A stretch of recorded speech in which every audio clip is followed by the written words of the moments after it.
going on? It's your boy Adam. It's in the morning on May 14th, 2025. I'm about a day away from, well, I am a day away from finding out from this landlord down the road if he will rent me the apartment that I want. And like I said, if he jerks me around one more time saying, well, give me a call next week because I still gotta, no, we're done.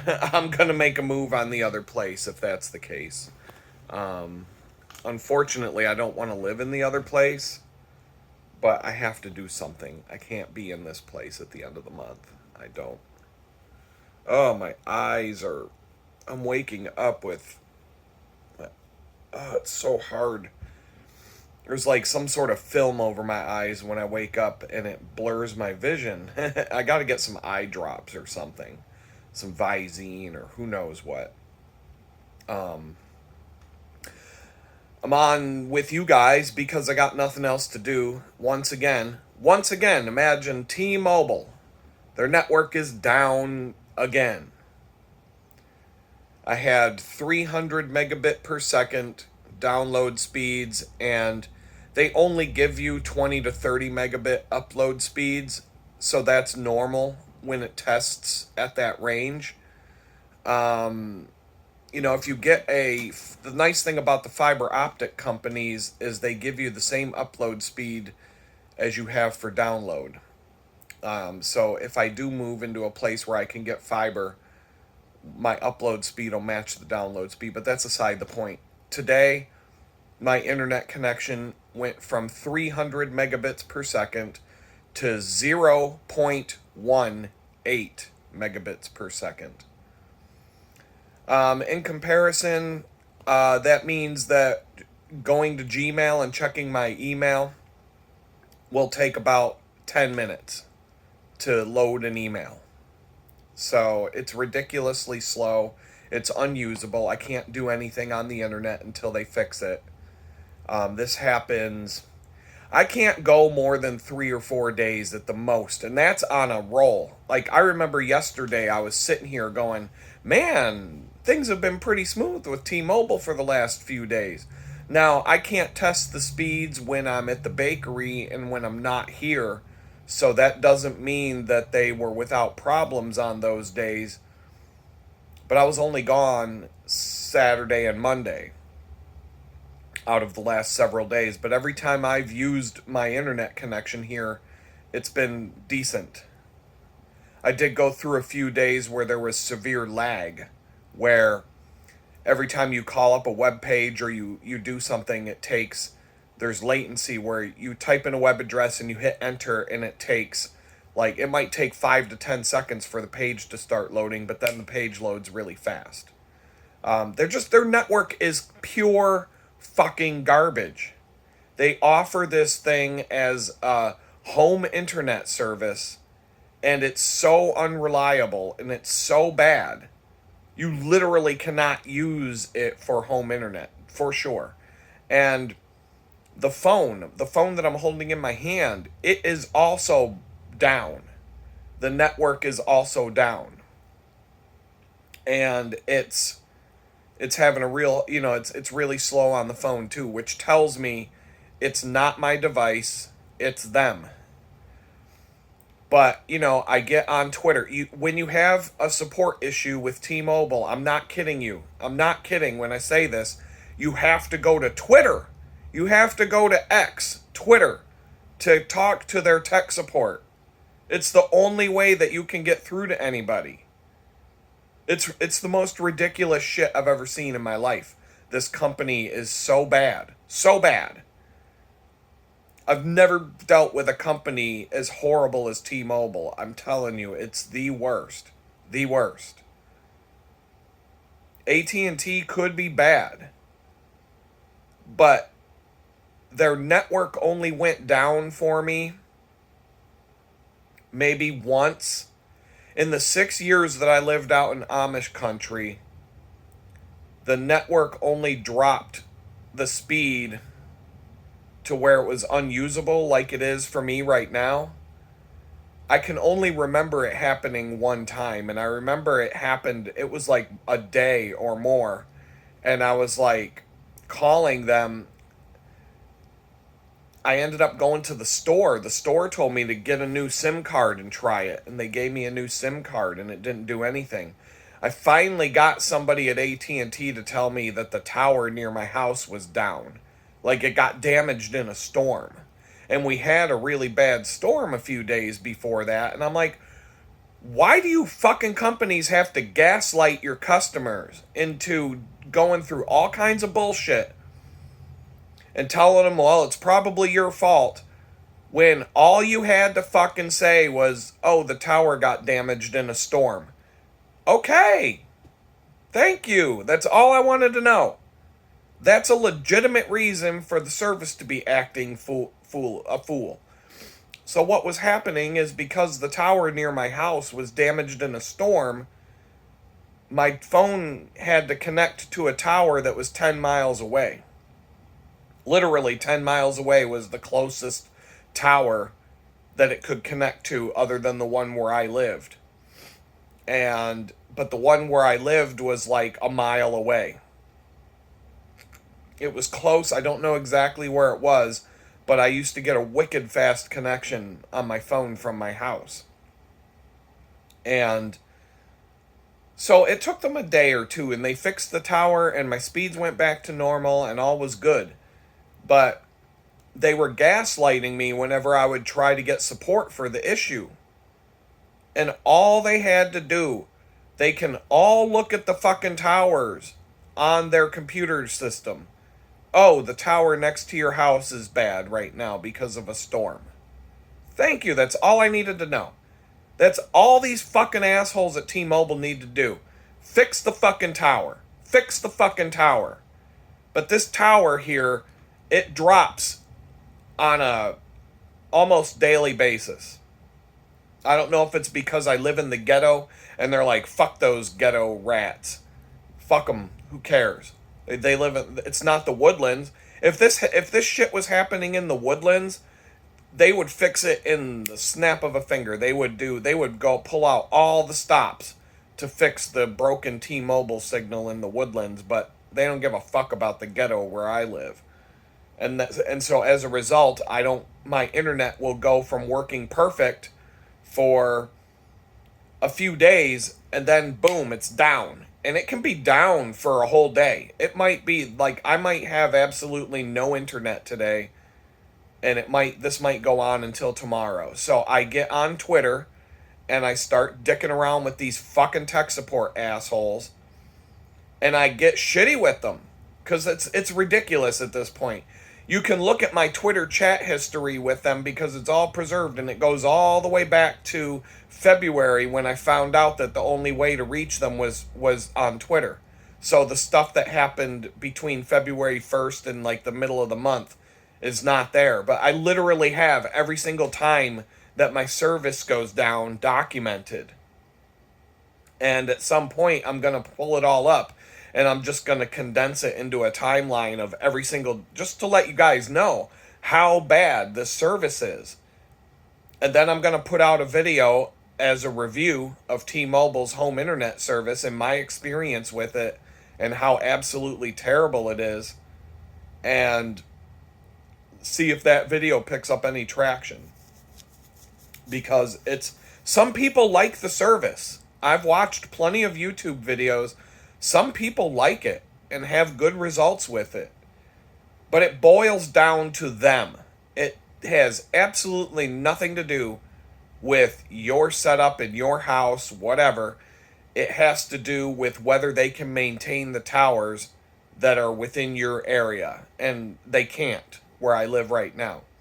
And part of the problem is this whole switch to this 5G shit is a nightmare for all of us, because they're not ready for it. They pushed it all on us, this 5G network, and the network's not ready to handle the traffic, and the network's just not ready.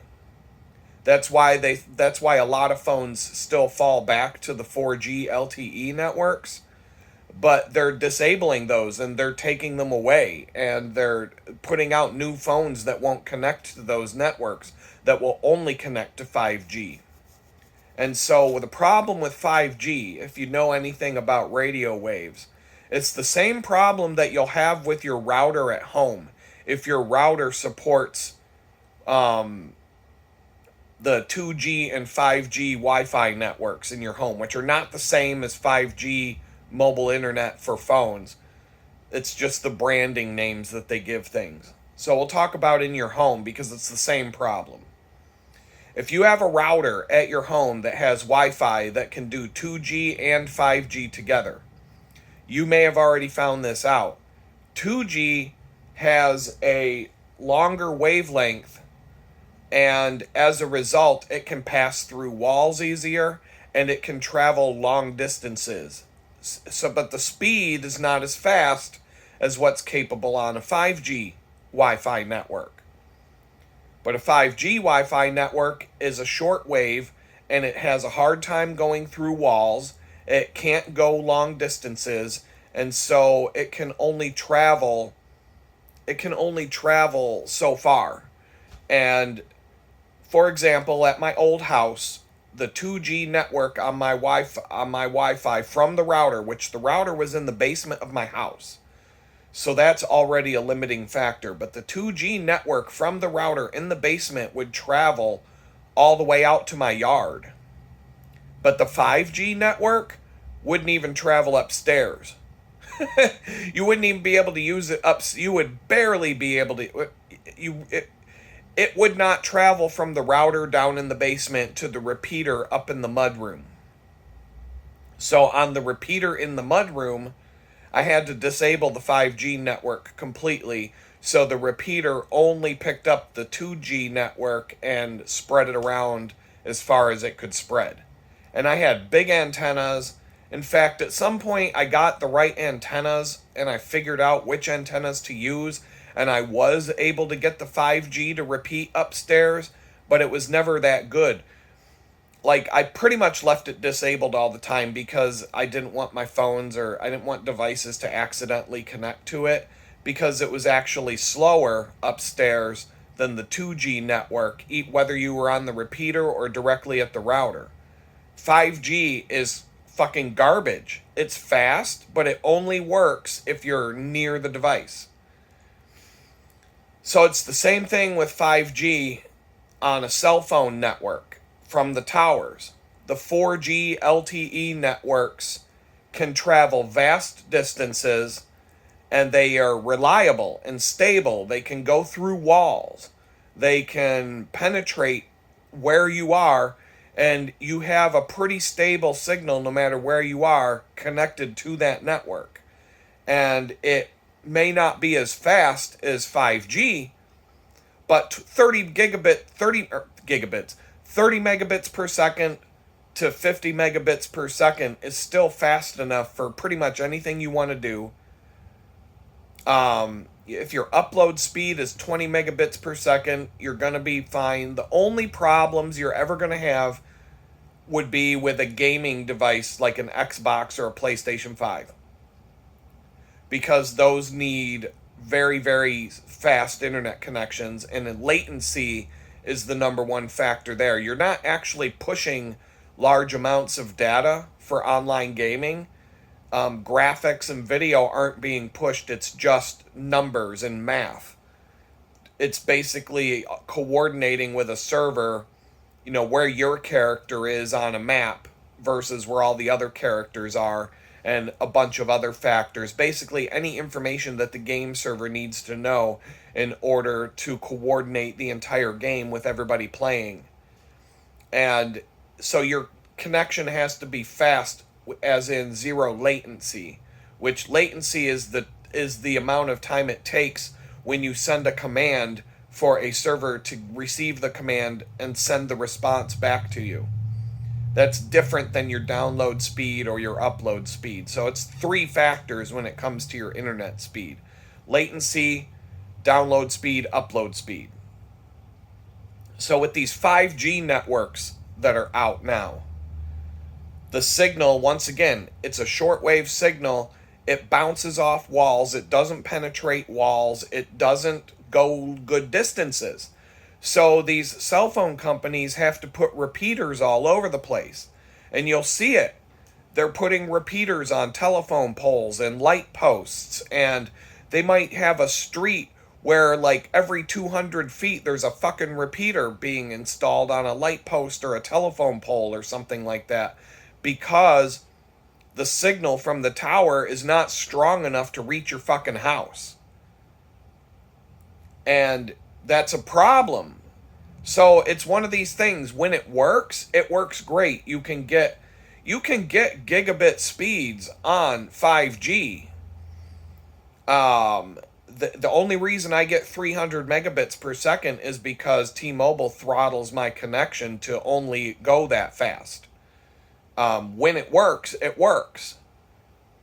But when it doesn't, it's a nightmare. And when you're driving around and when you're moving around and your phone is on the 5G network, it's literally switching constantly, because they have to put repeaters and towers so close together that if you're driving down the highway, your phone is literally changing what it's connected to, like every couple of minutes at the most.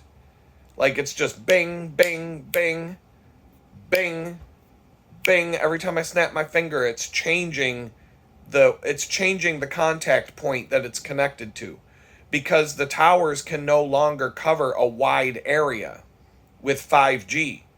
They can only cover a really small area, and then they've got to install a bunch of repeaters and extra antennas everywhere to boost the signal. And if they don't do that, then the coverage doesn't map to their coverage maps anymore. And so all the companies are going through this. They're trying to push the 5G network on everybody, but it doesn't fucking work. That's the problem. It's not ready. It doesn't have the coverage that the old network had. It's spotty. It will drop a lot quicker. And if you get stuck with a new phone that doesn't even support LTE, you're fucked. You're really fucked. Because you could be out in the country and all of a sudden, hey, you could have no signal at all, where 4G LTE is covering the whole region that you're in. But these phone companies are just, they're trying to drop 4G completely and force you onto 5G, but 5G doesn't fucking work. And so that's the problem. That's why my fucking internet keeps going down every 3 or 4 days, because their infrastructure can't handle what they've sold. They've sold everybody to get on this new thing, and the new thing's not ready. And that's how software companies work. You know, software companies put out a garbage piece of software that's broken, bloated, doesn't fucking work, riddled with bugs. They get a bunch of people to buy it, and then they listen to what the people are bitching at the most, and any bugs that they fix will just be related to how many people are bitching the loudest. But they put broken shit out for you to buy. It would be like going to a toy store and making all the kids get broken toys for Christmas, and you have to keep returning the toys until they can finally send you one that works. Instead of just putting toys on the shelf that aren't broken. You know what I mean? Like, how many toy companies would stay in business selling broken toys to the kids on Christmas? How long would Mattel stay in business if every single fucking Barbie on the shelf had a broken arm and a leg that falls off? And every single Barbie had to be returned because all the legs are broken. How long would they last? No, they have to have a Barbie that's legs are attached to the body when they put it on the shelf. But software companies don't work that way at all. That's why if you buy one of these fucking cars, like these Teslas and shit, that car is 90% software and it's fucking broken. That's why that car, if you let the fucking car drive itself, it's going to drive you into a fucking wall. It's going to drive you off a cliff. It's going to It's going to crash you into a fucking who knows what. It's going to get you into an accident. And then the programmers at Tesla are going to be like, oh, look at that, another bug. And then they probably won't even fix the fucking bug. Unless the government steps in and says, we're going to fine you millions of dollars if you don't fix that bug. Oh, I guess we'll fix the bug now. That's how software companies work. So if you're buying a car that's nothing but software with a pair of wheels, with 4 wheels, be prepared for that thing to be the biggest piece of shit on earth. You can't even open the fucking door on the Tesla without software popping the door handle out for you to grab. Like, on a regular fucking, like on my Jeep, there was a button on the door that was connected to a cable or something that was connected to a latch that when I push the button, the door fucking opens. I don't have to worry about whether Bill Gates or Elon Musk wrote good software, and if there's a software bug that says, oh, you can't open your door today. What the fuck do you do if you can't open the door to your fucking car because there's a bug? Oh, you gotta download the newest update to the app, and then reinstall the app, restart your phone, and then you've got to connect to your car with Bluetooth and have your car restart and download all the new software. And then as long as everything goes smooth, within about 45 minutes, you should be able to open your door. What the fuck? What the fuck, man? Who would buy... I don't understand why people buy this fucking garbage, but that's where all the cars are going now. So, hopefully I can... When I go to buy a vehicle, I'm getting an old Jeep Cherokee XJ, because that's... old Wranglers are expensive. Wranglers never really lose their resale value. A shitty old rusted up, beat to shit Wrangler still costs way more than a old Cherokee that's in good shape.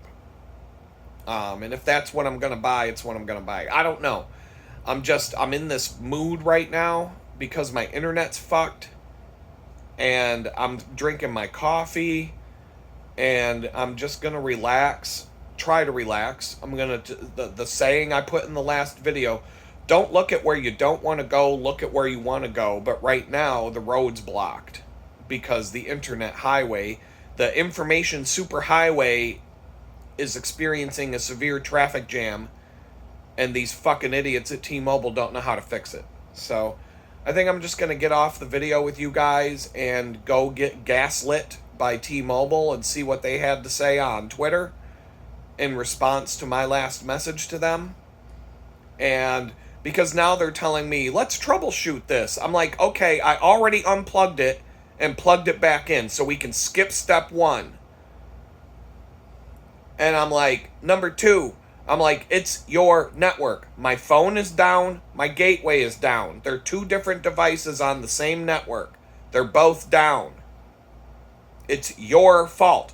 What else do you want me to fucking do? So it's fucking ridiculous. But I think that the neighborhood that I'm in, I'm just saying, it's the ghetto. They probably got people who don't pay their bills all over the place. They probably, when I go into the grocery store, there's people walking around with their pants pulled down to their knees. You know what I'm saying? So do you think they're paying their T-Mobile bills on time? Probably not. They're probably only paying the T-Mobile bill when their phone gets shut off so that they can get their phone turned on.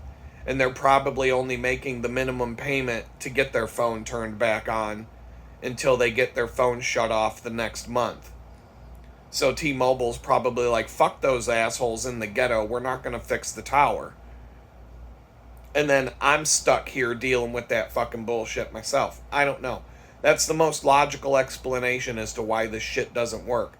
I'm in a residential neighborhood in the suburbs, and there's a tower close by. It should work. But it certainly doesn't. And even when you go to the coverage maps, FCC has a really good coverage map that tells you where all the towers are, tells you the direction that the towers broadcast. they tend to focus on the highways. So you could be right next to a tower, but all the towers are directional antennas that point the signal down at the highways so the people driving by can get a good signal while they're listening to their music and texting on their phones while they drive.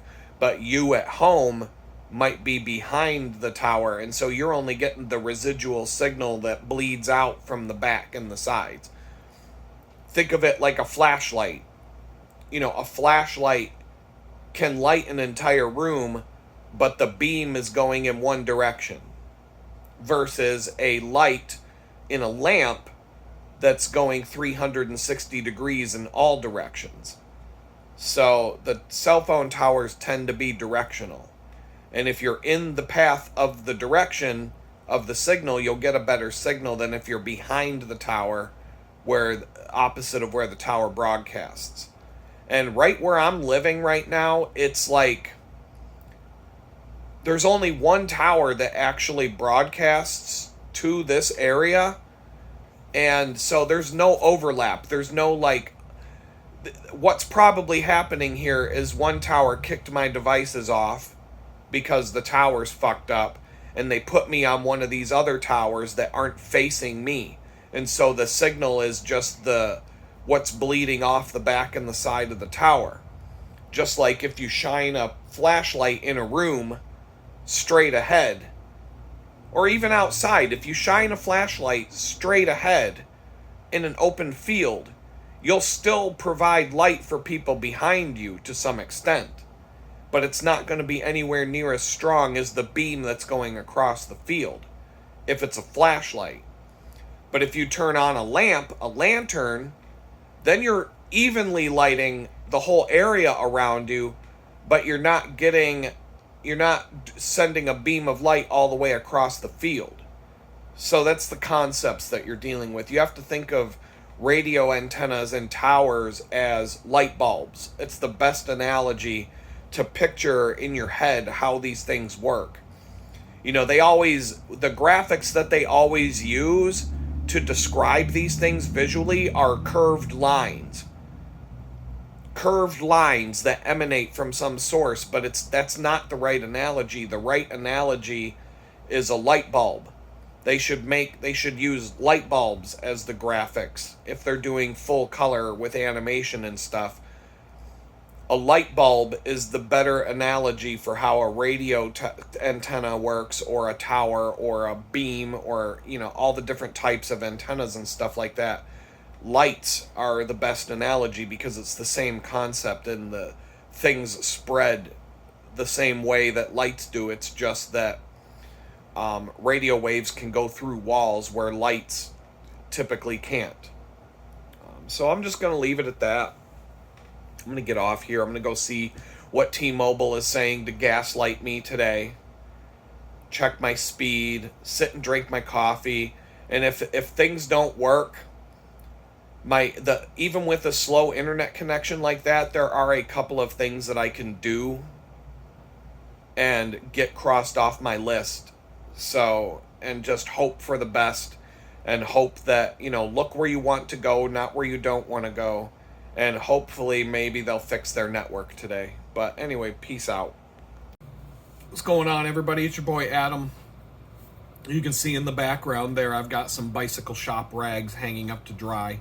I washed them in the sink. I went through about 4 or 5 rounds of squeezing all the dirt and grime out. I'm reusing. It's a cut up old t-shirt.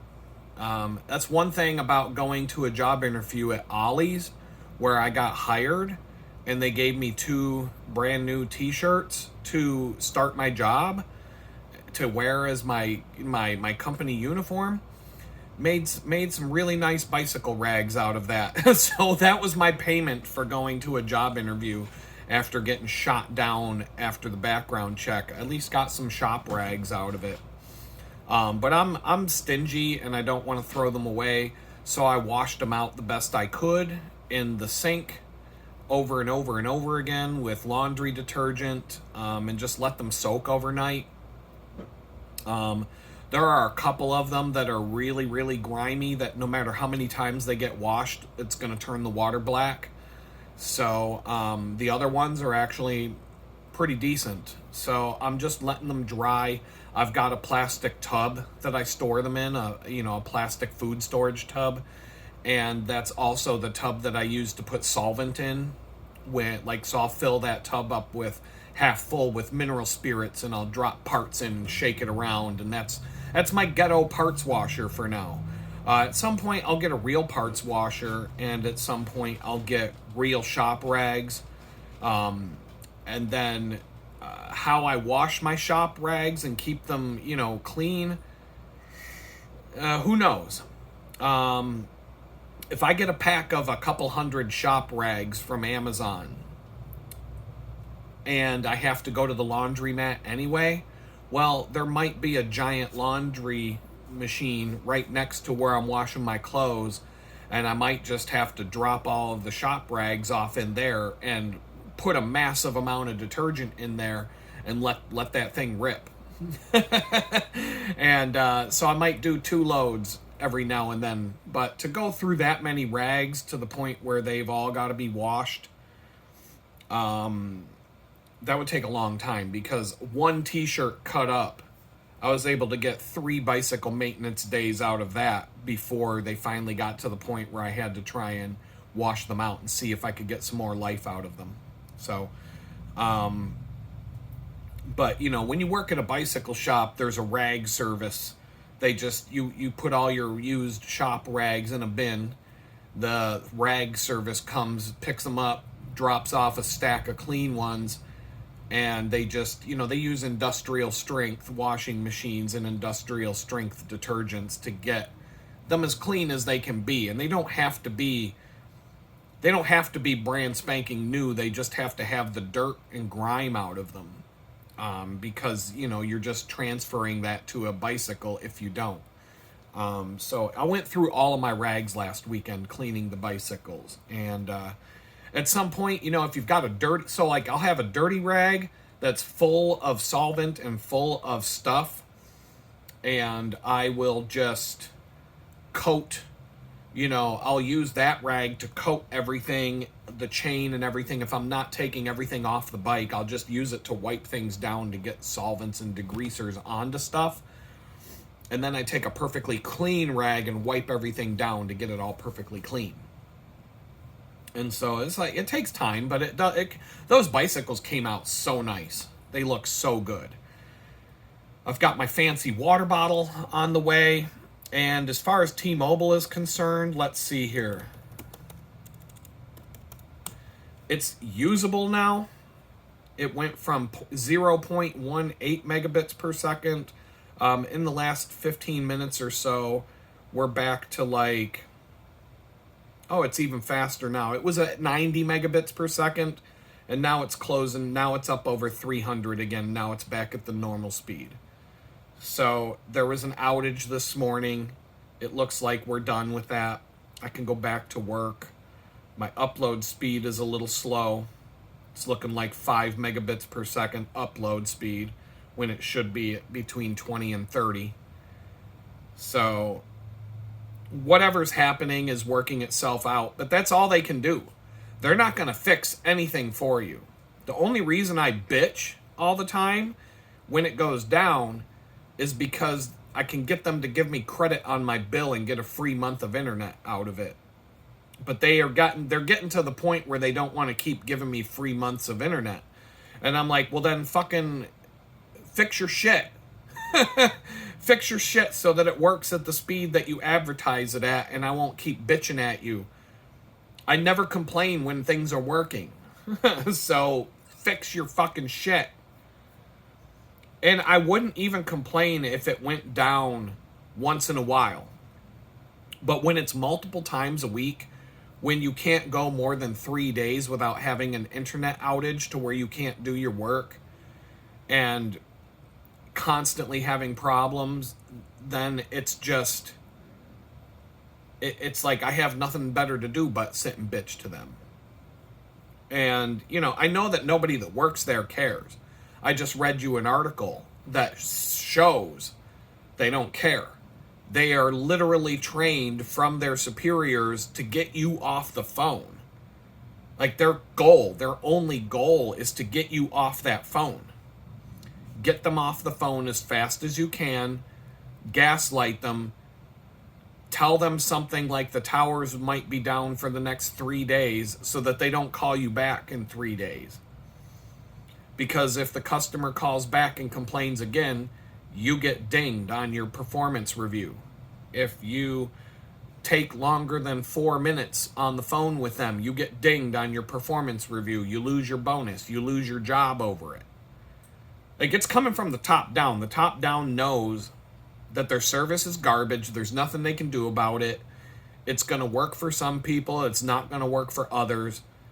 They don't give a fuck about their reputation and how they treat their customers because they're too big to fail. They're too big to care. Companies get to a certain level where they're just so big that they stop giving a fuck about the customer. It happens everywhere.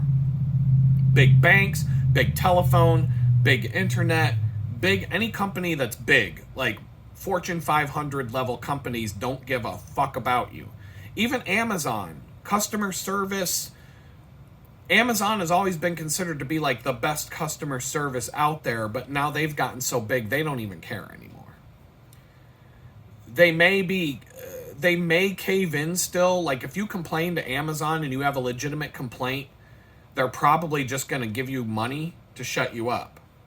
They'll probably just credit your account or something, but they're getting to the point where they don't have the same level of customer service they used to have. When they were getting big, now that they are big, they don't care. They're too big to care. Sometimes customers abuse policies, which cause companies to stop giving a fuck about all customers. Perfect example would be REI. Used to be, the joke was it stands for Rental Equipment Company or Rental Equipment Incorporated. REI, when you were if you were a member, and you didn't even have to be a member for this, but at REI, which I'll never shop there again, ever. The last time I went into REI, I was in Minneapolis, but it was during the COVID scam and I didn't have a mask on. And I was about to buy a North Face rain jacket for probably $200 or more, and I had it in my hand. One of the employees came up and started screaming at me at the top of her lungs, throwing a huge fit, and all of a sudden, 20 different REI employees surrounded me, 360 degrees, and they told me that if I didn't leave the premises, they were going to call the police and have me escorted, and we got into a screaming match. And they followed me out of the store screaming at me to cover my face, cover your face. And I was like, go fuck yourself. Go fuck yourself. Screaming back and forth. And they like literally swarmed me and chased me out of the store, out into the parking lot. And then they stood at the door heckling me and screaming at me saying, don't ever come back. So I emailed REI's complaint department and told them why I'm never coming back, and I've never been back since. I will never go back to a place that treated me like garbage during that COVID scam for not wearing a mask. And there are lots of places that did that. I've never returned to any of them. Except for Walmart, unfortunately. I've been to Walmart maybe 4 or 5 times since I came home from prison, but before coming home from prison, I never got kicked out of Walmart for not wearing a mask, but I got into a fight with one of the employees at a parking lot because they had these cones set up. And they told me that I had to walk to I was the only one there. They told me I had to walk to the other end of the parking lot, walk around the cones, and come back, or they wouldn't let me in the store. And I was like, no, I'm just going in the store. And they're like, sir, you have to do what you're told. And I turned around and I told them to go fuck themselves. We got into such a heated argument, they actually called the cops. But I got in my vehicle and left before the cops came. And nothing ever came of it. But They blocked the door. They had all their blue shirts. They lined up. There was only one door to get in and out. It was a small Walmart. And so, all because I wouldn't walk to the other end of the parking lot, walk around a traffic cone, and come back to the door and walk in. It had nothing to do with me not wearing a mask or anything. They said, sir, you have to go down there, walk around the cone, and come back. And I'm like, do you have any fucking idea how retarded you are right now? And we got into a huge fight. And so I never went back to Walmart after that for anything ever, except for when I came home from prison. Unfortunately, I really didn't have a choice. And I tried not to go to Walmart. I went to Target every time I needed something, and I went to Wegmans to do all my grocery shopping. But then when I became homeless, I needed to get a pair of boots. And I needed one or two other things.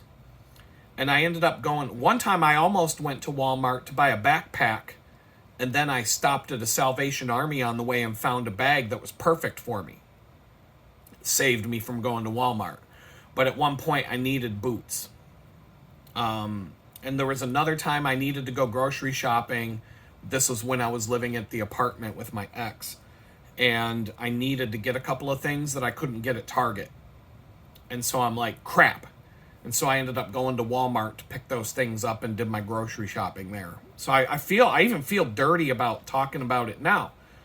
I went to Walmart one time that I've been living here in this tiny house to see what grocery shopping would be like, and it was horrible. Target's better. Walmart has a bigger selection and has more stuff in the grocery department, and then I tried the grocery store, and it was full of people with all the employees at the grocery store had masks on their face, and half of the customers were walking around with their pants pulled down to their knees, and I'm like, get me the fuck out. I couldn't even do it. I turned around and walked right the fuck out. I'm like, I am not going to be surrounded by this fucking retarded ass shit just to buy groceries. I don't care. I'll figure out another way. I've only gone to that grocery store because I need to get money orders from time to time. And the last time I got money orders, I sucked it up and I went to the back where the glass bottle milk is, and I bought a thing of milk in the glass bottle because it's really good milk. And on top of that, I wanted the glass bottle for my iced coffee and for my cold brew coffees. So it's a little bit more expensive than a plastic jug of milk, but you get a glass bottle to keep out of the deal, so that's worth a couple bucks right there. I don't know what the glass bottles cost on Amazon when you buy them there, but it works out, and so I'm cool with that. But so today I got some things I want to tidy up from yesterday, and I got to get started on my project work. I'm so behind. I'm so strung out. I'm just going to keep that advice every time I start to drift. Look where you want to go. Don't look where you don't want to go. And I'm just going to try to remember that as I go through the day. Somebody else. This one, I think it's a girl. It sounds like a girl when I read the comments. This person leaves really, really, really long comments, like a whole news article length of comments on my videos, and that's fine. Very friendly, cool person. I enjoy so many of you people that leave the comments on the videos. Even if I disagree sometimes with some of you, you're all cool in my book. The trolls, you can all go fuck yourselves. I haven't seen a number of the trolls in a few days, probably because they're sick and tired of things. One guy who I think is really cool, who leaves good comments all the time, made a comment about, hey, do you know your videos are like 2 weeks out of date? Duh! Yeah, I know. And I've talked about it like dozens of times as to why, but once again, I'm not advertising what I'm about to do until I've already done it.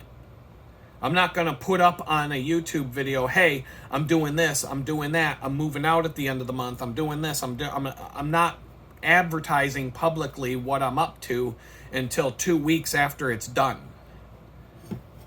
So when I move, when I get a new place, when I'm settled in, I'll go back to doing videos that are more in real time.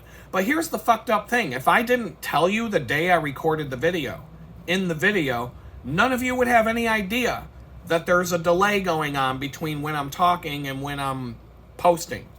And none of you would care about it. But because I was open and said, hey, look, this is what I'm doing, all these people have a big fucking problem with it right now. And I'm like, why does it matter? Why does it matter? What, am I like late to the breaking news party? You know, there's a fire in California and I showed up with my news microphone 2 days after they put the fire out to tell everybody there's a fire in California. Like, does it matter? Is the shit that I'm talking about breaking news that has to be up to the minute and live on the scene and all that shit? No, I'm just telling you some shit that's going on in my life. And maybe throwing in something that might be useful to you here and there, like, don't get T-Mobile home internet unless it's your only option in life. And even then, be prepared for the fact that it's a clusterfuck. And be prepared for the fact that if you do have a problem and you reach out to their support team, you're going to get gaslit and you're going to get lied to and you're going to be pushed off the line because their whole goal in life is to get you off the phone, because if they can't get you off the phone, they're in danger of losing their job for it. Their shit doesn't work. That's the bottom line. I'm stuck with it right now. But anyway, holy crap. I just went on this whole tangent again, because if I don't have... I'm like Ron Burgundy. I need the teleprompter. I'm like Barack Obama. I can't give a speech without a teleprompter in front of me. You know, have you ever seen Barack Obama try to give a speech when the teleprompter goes down? He's fucking clueless.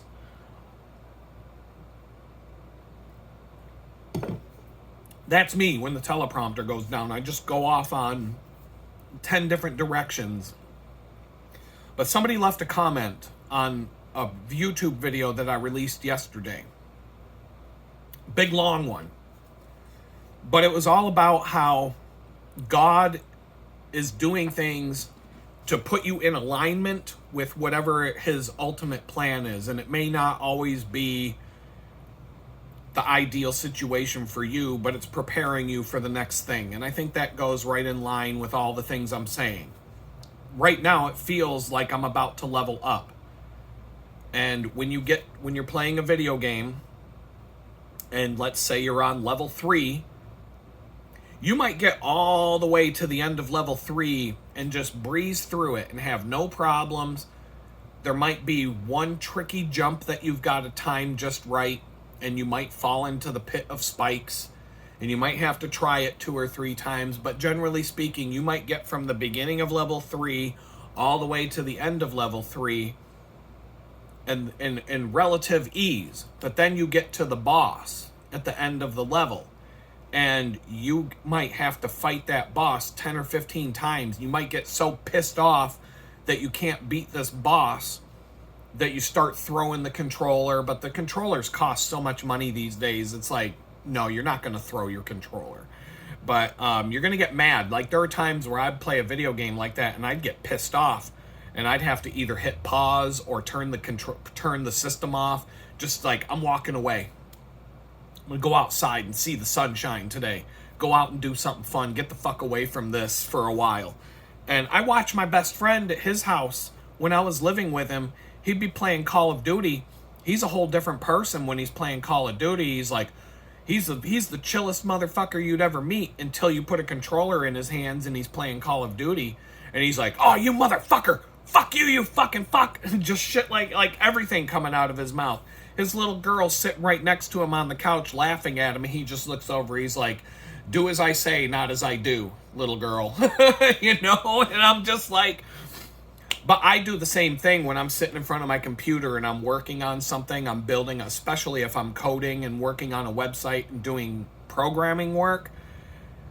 If I have to twiddle with code and I refresh the page and I get a bug over it and I can't fix the bug after like the 6th attempt or something, or I just run into a situation where there's a bug in a piece of software, I'll do the same thing. You motherfucker, fuck you. And I'll just like, it's like I'm playing a video game. It's like, my best friend would hear me do that, He'd be like, "Oh, you playing some Call of Duty?" I'm like, "Yup." But, we all have our weaknesses. But this girl left a comment on the video saying that, God is probably setting things up in a certain alignment so that you can get to the next level and he's forcing you to go the direction he wants you to go by making your situation so miserable at your current residence that you have to get out because your own sanity will not allow you to live here anymore. He's made the situation so unlivable that you have to pack up and go. To motivate you to get off your ass and go do it. He got me here. He brought me here. I feel like there's different lessons I was supposed to learn and different, maybe it was good at the time. Maybe it was the right move at the time. It felt like the right move at the time. But my mind said it was going to be for 6 months. God was like, no, it's only going to be for about 3. February, March, April, May. Well, 4 months. It's going to be for 4 months. You're going to get you're going to get out 2 months early and you're going to get into a better place. Why complain about it? You know what I mean? Like, it doesn't matter. If I pick the worst option out of all the options I have right now, I'm still in a better place than I live right now. I reached out to a bunch more last night. I got a response from one of them last night. I can go look at a 2-bedroom mobile home on Sunday or Sunday. I picked Sunday because it's 20 miles from the bakery. Same distance I'm going now. But it's 20 miles in the opposite direction, so it's over 40 miles each way for me to go see it. So I'm going to be doing 80 to 90 miles to go look at this place and come back. I'm not going to be able to get a ride. I'm done trying to do that. And then, for my friend to come down and get me, that's 20 miles to drive to come and get me, 40 miles for me to go to the place, 40 miles for him to come back and drop me off, and then 20 miles to drive home. How, you know what I mean? I can't expect someone to, as good of a friend as that is, that's a tall ask. It's not like he don't have anything going on that day. He's got to take, you know what I mean? I'm not even going to ask, is what I'm saying. It's not, I'm just going to have to suck it up and get on my bicycle and go. It just happens to be my bicycle's better. Whatever, I don't care. At this point, I'm keeping this one in my back pocket for Sunday. But I might not even... The reason why, it seemed like a decent place. It's big enough. It's kind of dumpy, but it's not bad. It's in a decent neighborhood on a quiet street. The internet, I found at least 3 high-speed internet providers that would service the area. Plus, I can take the T-Mobile thing with me. Probably. I didn't check the address yet for T-Mobile. But I could take my T-Mobile box with me, plug it in when I get there, and have internet from the day I get there. Then, on top of that, I can have Comcast come and hook up a speed. It's up to 900 megabits download speed. Optimum has another option.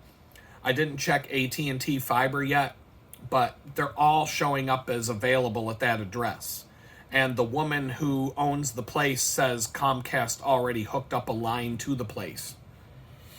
So I should be able to just call Comcast, get a fucking cable modem sent to the house, plug it in, and go. I think. I don't know. I'd have to find out for sure from them, and don't believe a landlord. That's the kind of stuff you got to verify on your own. The only thing is the rent is lower than the garage apartment, but I'd have to pay the water and the electric bill. And so I'm trying to get an idea from her. And she said that she keeps those in her name and has the tenants pay her. And I'm like, that's kind of dicey. Having the tenants pay the landlord. That means I'm going to need a copy of the bill. Plus, that means that anytime that I need to have proof of my residency, sometimes I sign up for something. They're like, we need to see a copy of your electric bill or whatever. That means that I'm not going to be able to do that because the bill's going to be in the landlord's name. So there's all these But the internet's solid. It's worth me going to take a look at it. And I'm just going to kind of pop in and see if this person got back to me. Oh, it looks like I got a bunch of new messages. Yeah, so I've got... So she's saying that the electric bill she typically sees there is $80 a month and the water $35. So you got to say at least $100 on the electric and probably $50 for the water.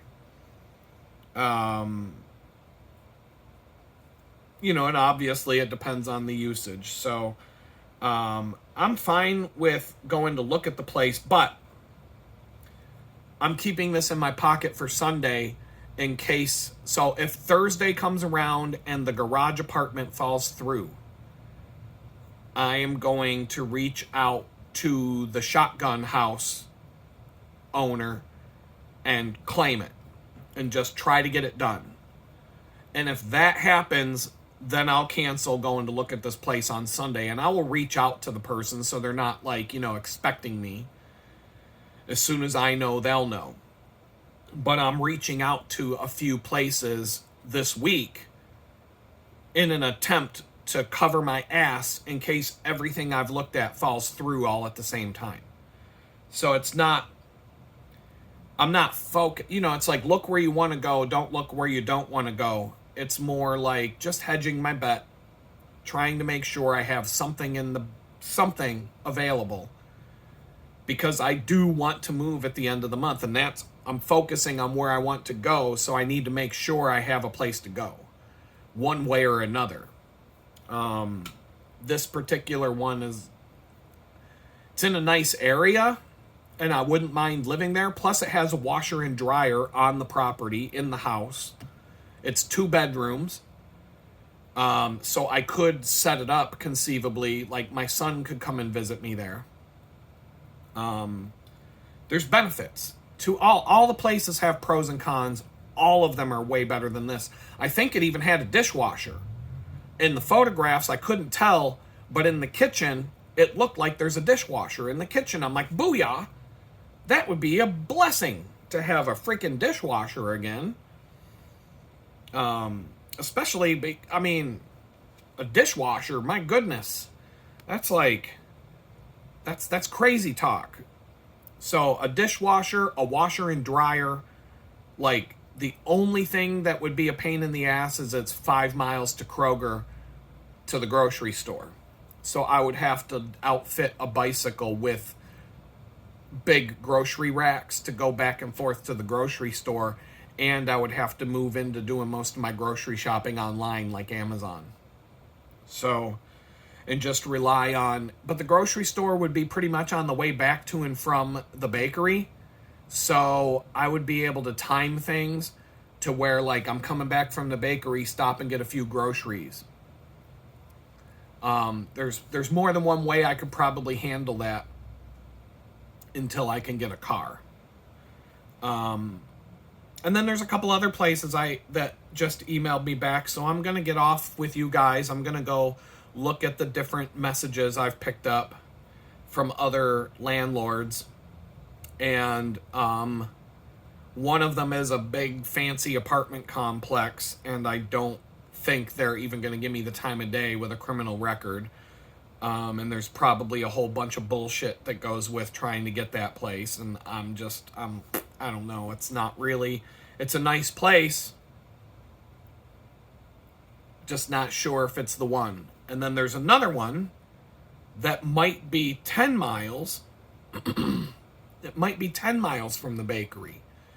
And it might be, if I go look at this one place on Sunday, I might be able to look at 2 places on Sunday that are along the same path. So that 80-mile ride might turn into me looking at 2 different places together and not having to ride any more than 80 miles, 85 miles.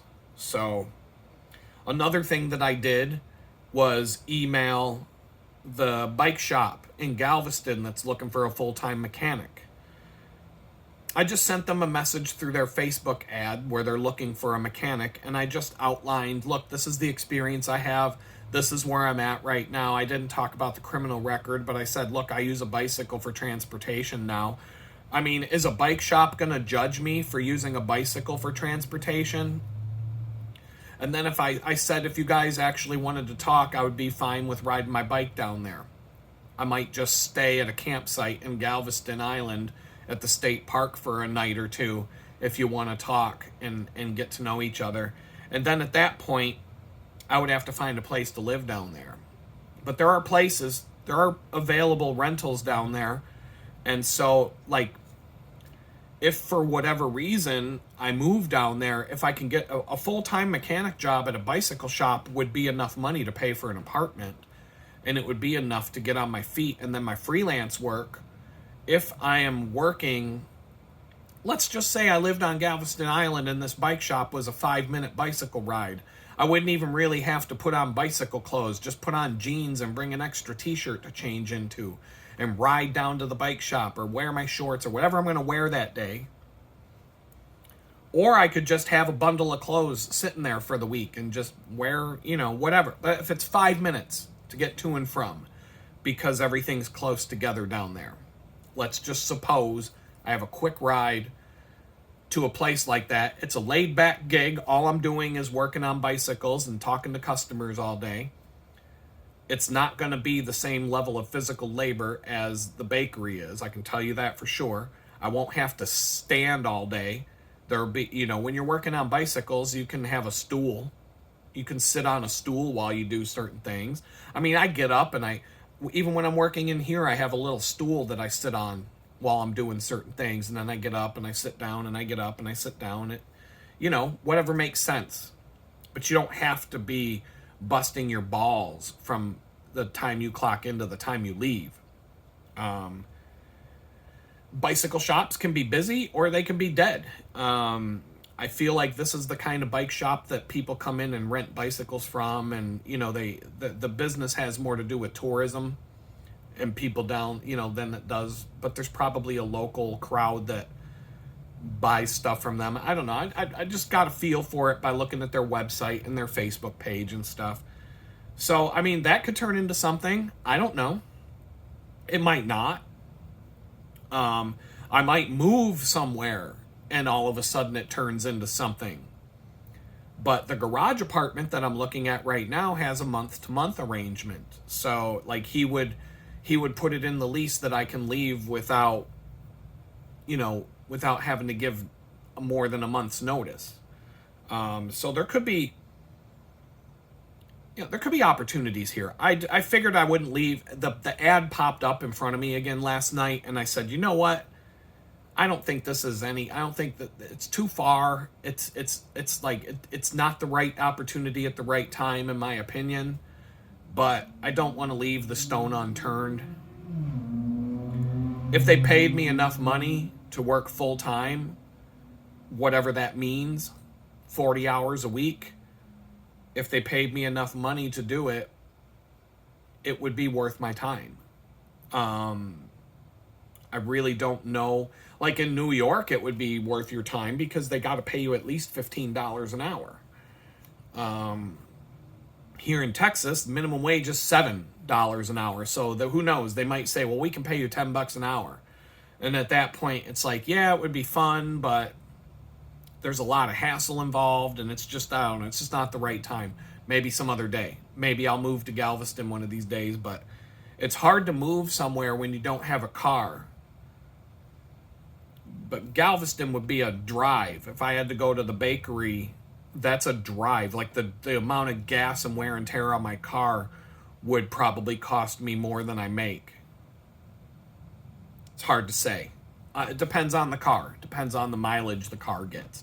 I did rent a car one day that I drove almost 200 miles on, and it cost me $5 in gas. I mean, it was crazy how much gas the car didn't use.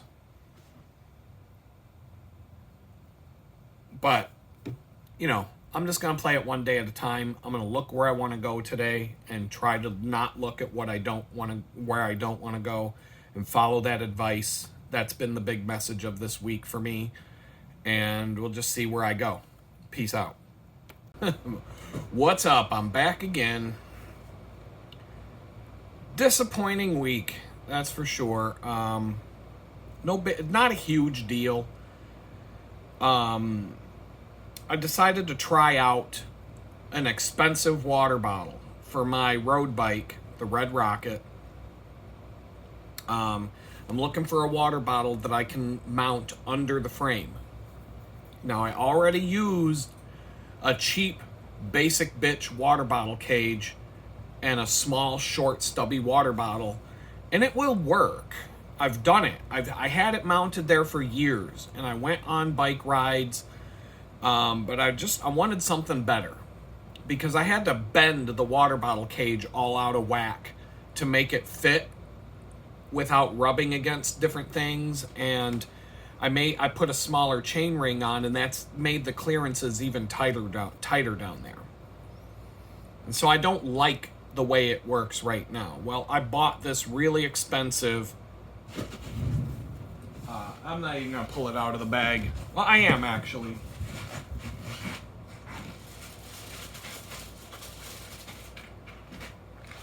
I bought this. It's called the Fidlock system. Fidlock system. It's a pretty dope water bottle. You twist the water bottle to take it off. That's the mount on the bicycle. It's got these two magnets, and so that's all that would be sticking below the bike frame. You know, you push these screws in, to where they'd be. That's all that would be sticking out on my bike frame. And then the bike bottle just goes chunk, and it's stuck. It's got a mechanism. That bottle is not coming off. Plus, it's got this flip top lid to keep any of the dirt off and stuff. So I was so excited when this showed up today, but you have to twist it like that to pull the bottle off. And it cannot be attached in the opposite direction. The magnets are designed not to even allow you to do that. Like, it will not go together like that at all. It repels. The magnets are set up to repel if you put it in the wrong orientation, and to attract if you put it in the right orientation. But the way that you have to twist the bottle, you can see on the bottom, I have to twist it. And that was my biggest concern. Am I going to have enough clearance to twist this thing to get it off the bike? No, not at all. In fact, if I were to put this on the bike and go like that with the water bottle, guess what? I'm fucked. I would have been completely screwed today. I would not have been able to get this water bottle off the bike without taking my crank arm off of the bicycle. I have the tools to do it, but it would have taken me over half an hour to get this thing off of the bicycle if I had mounted it to the bicycle today. So because of the fact that you have to twist it like that to get it to let go, that's all I would have had to do was install this on the bike and click it in. That's about how much I can twist the bottle. I can only twist the bottle about that much. And there's no possible way to get the bottle off once it's attached to the bike because the clearances are too tight down there. So, got to make a trip to Whole Foods. I'm getting a full refund. I made sure before I bought it. The thing was $54.11. So, I'll go to Whole Foods on Saturday when I go do my thing. I have Amazon credits. So Whole Foods is a 10-mile bike ride. So it doesn't make any sense for me to stop there until Saturday when I work. And then I'll come back home and I'll try the next water bottle. Problem is, I was hoping to have an extra water bottle for if I have to go on a bicycle ride on Sunday that's going to be 80 miles. I'm going to want another water bottle. So I will have to take my old water bottle cage, mount it back on there, and stick a bottle in there and just, finagle it so that it doesn't rub against anything. And that's fine. That's what I'll do. And like I said, I've been doing that for years on this bicycle. It's not a huge problem, but this water bottle cage is all bent up and you can't center it. This thing was nice and skinny the profile was thinner horizontally than it is this direction. And so that right there told me, ooh, that's awesome. It'll fit in that space. And when I just put it on there without screwing it in just to see how it would sit, it fit perfect in that space. And in fact, if the twist was the other direction, if I had to twist it the other direction to get it off, I would have been fine. It would have worked perfect. But because I have to twist it this direction instead of the other direction, I may look and see if there is a Fidlock reverse threaded base before I give up on this. Because in a reverse situation where I twist the other direction, I should be able to take the bottle off. It might be a little tight still. And in fact, the more I think about it, the more I can't. But I'm gonna look and see if they have a reverse direction mount for these. Where you can twist it the opposite direction to get it off. If not, I'm screwed. If not, there's nothing I can do. But it is what it is. I have a whole bunch of different water bottle cages bookmarked. It's just that the way that this bicycle is designed, the clearances are so ridiculously tight. You're talking about like less than 1/4 of an inch between the bottle and the chain rubbing against it. And everything is super, super tight down there in the clearance department. And you can't have a water bottle that's too long because it's going to be too close to the tire. And there's just a lot of... It's difficult, and I'm trying to improve over what I already have. What I already have will work. It's just, since I'm in the process of upgrading this bike, I'm trying to improve that. That's something that's always bothered me. As long as I've owned this bike, that situation with the water bottle mount down there has always bothered me, and it's always been something I would like to do better, but I've just never been able to find a way to make it better. So, you live and you learn. No big deal. I'm not upset. I'm upset because this is a really awesome water bottle. Like, I would actually like to have these all over my bikes, but I don't want to spend more than the cost of the bikes on water bottles. But that's a sweet system right there to just be able to pop. That's really nice. That is freaking cool. So it is what it is. It's a nice system, but it was $54.11 for this bottle and this mount. So that's, how many water bottle systems can you buy for that much money? You could buy like 10 water bottles for that much money. So it's not like... This got to go back. If I don't have... I looked at it. I could put it on the Silver Bullet and make that my main water bottle, but it's not big enough. And I have really nice water bottle cages. I'm not going to replace one of the water bottle cages I already have with this.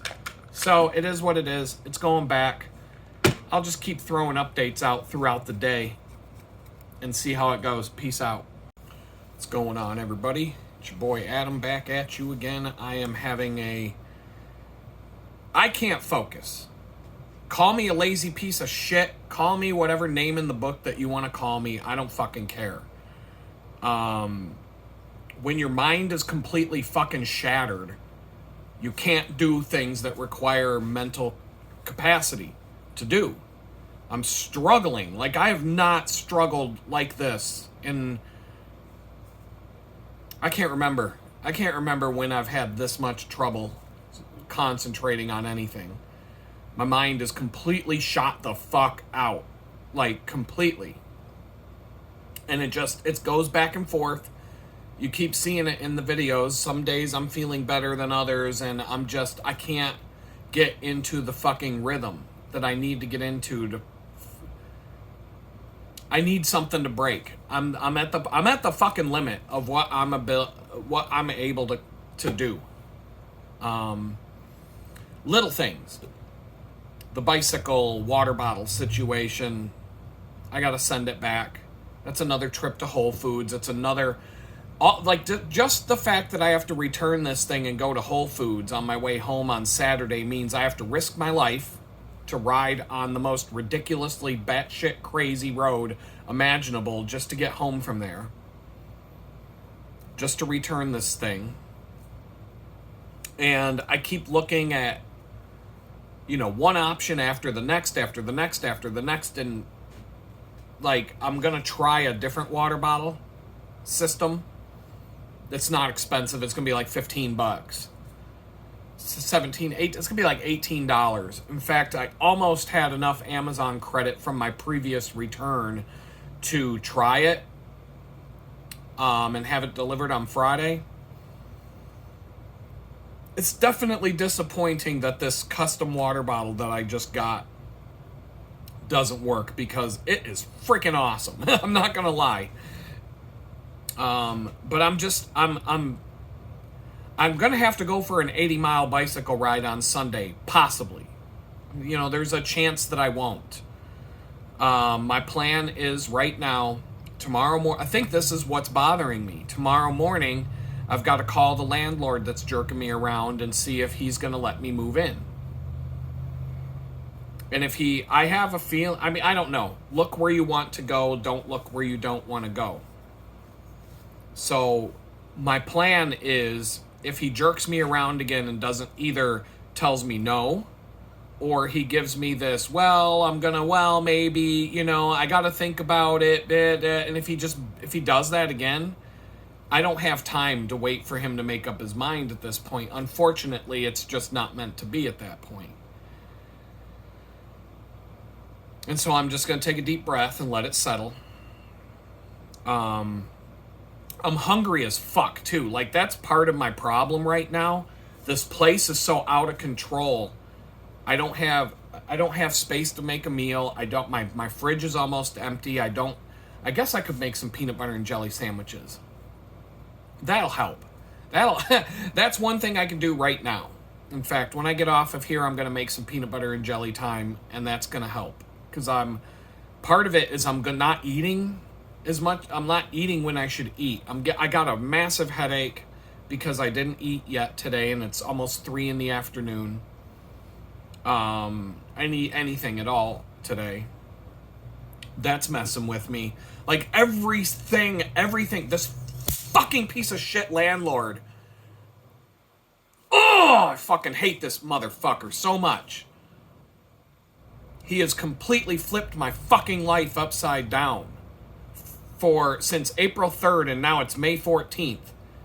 And I'm not going to be able to break this mental fucking struggle until I get the fuck away from this place. I'm so fed the fuck up with this motherfucker. I hate this guy. I hate this fucking guy.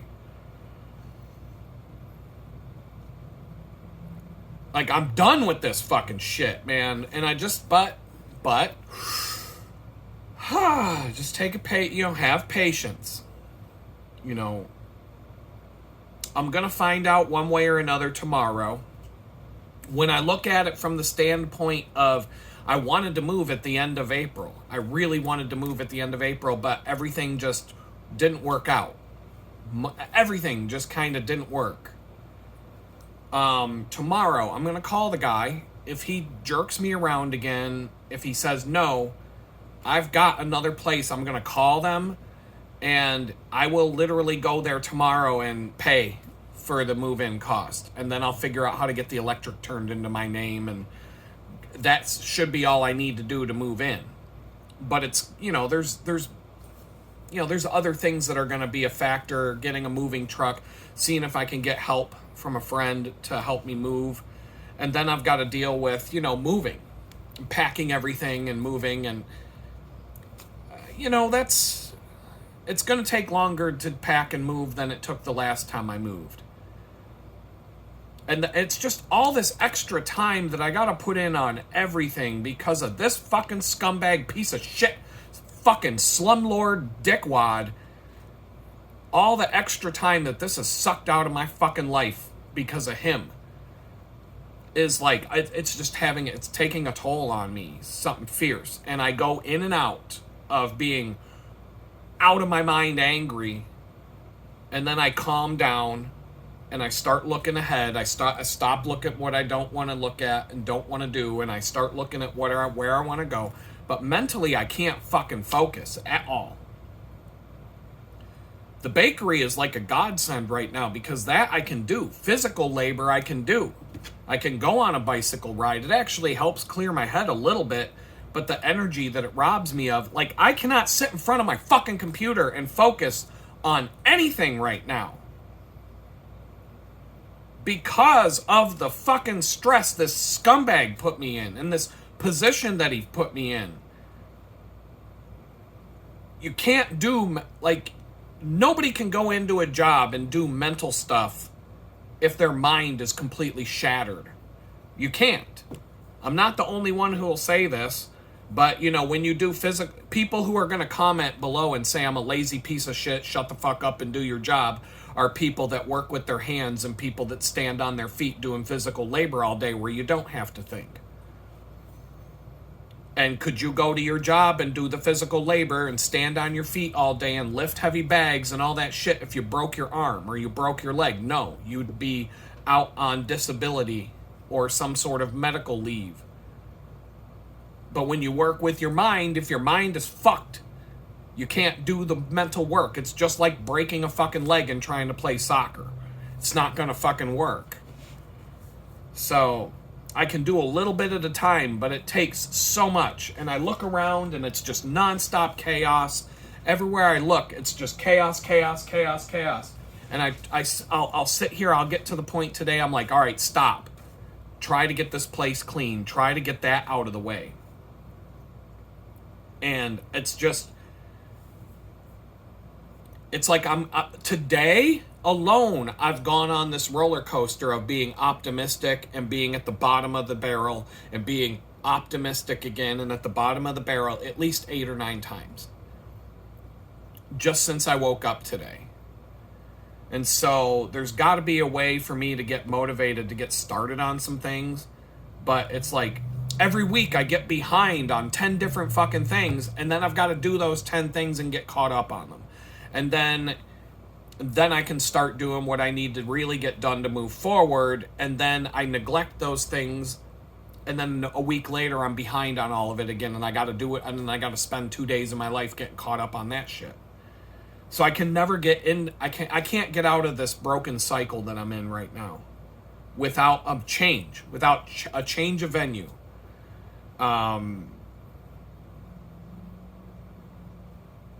It's like trying to, I don't know. It's like trying to cook in a restaurant where none of the equipment works and the oven's broke and the stove's broke and the refrigerator doesn't keep stuff cold, you know, and it's like all the food's going bad. It's like you may as well just leave because nothing's working. It's extremely stressful. And I think it's just because it's all coming to a head, you know? Like, I don't want to predict what's going to happen tomorrow. I'm really trying to fight the mental state that's telling me that this landlord's going to jerk me around again tomorrow morning, or he's going to just say, no, I'm going to rent it out to somebody else. Like, my mind is so broken that I cannot imagine anything good happening to me ever again. I'm always going to be focused on what's going to go wrong next. What's going to go wrong next? And then after that, what's going to go wrong? Like, I can't break that mental fucking cycle of always expecting everything to go wrong. And that is the biggest problem that I'm dealing with right now overall. I keep poking and prodding and trying, you know, I've got another place I can go look at on Sunday, but like I said, 80 miles on the bicycle. So what will that entail? Saturday, gonna have to go 20 miles to the bakery. Then after the bakery, I've got to go to the post office and drop off an Amazon return. And then from there, I've got to go to Whole Foods and drop off another return and then ride home. It'll be a 20-mile bike ride home, but it'll probably take me from 4:30 in the afternoon till about 7 o'clock at night to get home, maybe 8 o'clock at night to get home. And then I'm not even going to feel like eating at that point. Then the next morning, I'm going to have to wake up, get back on the bike and ride 80 miles to go look at a place to live. And then after that, I'm going to have to get up on Monday again at 5 in the morning, ride 20 miles, lift 20,000 pounds of 10,000 pounds of flour, sugar, heavy boxes of chocolate chips, and do that shit all day, get back on the bike, ride home, and then I get to relax and recuperate from that, which means Tuesday, guess what? Nothing's getting done on Tuesday. I'll have my meeting with my client, and then I'll be completely shot out and unable to do anything on Tuesday. Wash, rinse, and repeat. I've got another place that a really good price on a place to live.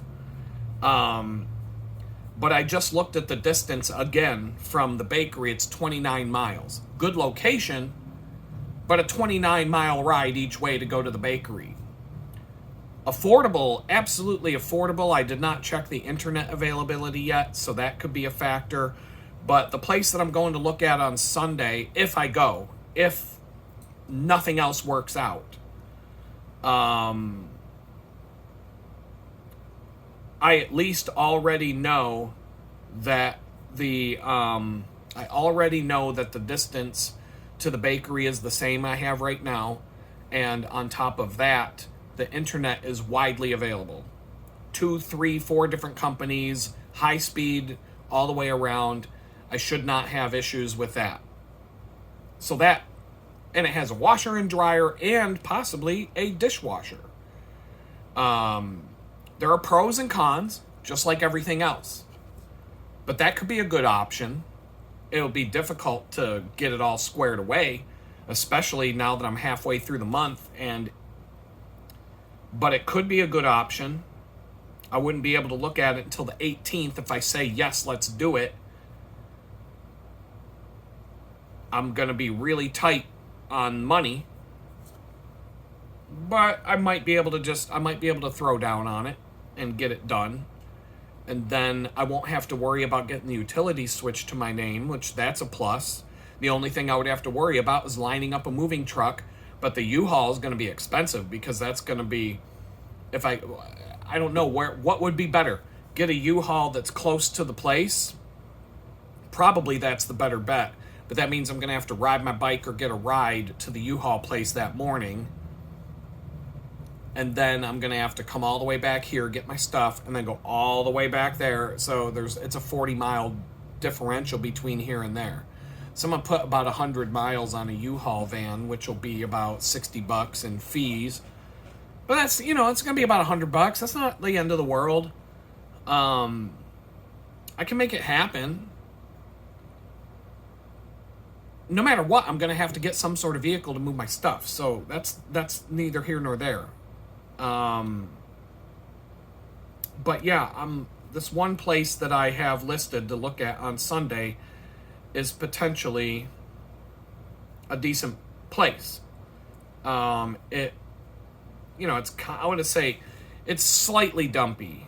It's not as nice as the garage apartment. But it seems all right. It seems included a washer. It just seems like it's a little bit But having a washer and dryer available, and if this thing I'm looking at is a dishwasher in the kitchen, it's hard to see. But if that has a dishwasher in the kitchen, oh, that's a game changer too. Ooh, that's a good one if it's a dishwasher. And it's not a bad price. It's not much different. It wouldn't cost that much different. It's pretty much equivalent with the garage apartment. It's near a lake. There's a swimming area not too far from it. I don't know how much I feel like I want to go swimming in a lake full of alligators, but it's something that I could go swimming maybe once in a while. Just be out in nature, get some sunshine, go for a swim. Hope I don't get eaten.